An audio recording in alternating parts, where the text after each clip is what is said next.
పసుపు కొంచెం వేస్తున్నాను. మంచిగా కలుపుకున్నాము. నేను నీళ్లు పోస్తున్నానండి. ఒక గ్లాస్ నీళ్లు పోసి మగ్గబెడుతున్నానండి. సరే ఇట్లా కలుపుకొని మూత పెట్టి మగ్గబెడుతున్నానండి.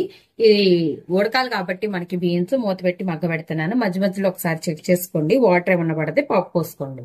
మంచిగా ఉడికిపోయినాయండి. నేను కొంచెం కారం వేస్తున్నాను, కొంచెం గరం మసాలా వేస్తున్నానండి. మంచిగా ఒకసారి కలుపుకున్నాం. కొంచెం సేపు ఉడకబెట్టుకుందామండి. ఇప్పుడే కదా మనము కారము గరం మసాలా వేసాం కదా, ఆ ఫ్లేవర్ పట్టడానికి ఇంకొంచెం సేపు ఉడకబెట్టుకొని తీసేద్దాం.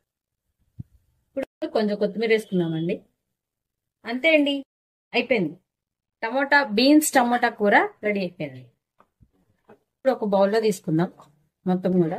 అండి, బీన్స్ టమోటా కూర రెడీ అయిపోయింది. ఈ వీడియో కనుక మీకు నచ్చినట్టయితే ప్లీజ్ లైక్ చేసి, షేర్ చేసి, సబ్స్క్రైబ్ చేసుకోండి.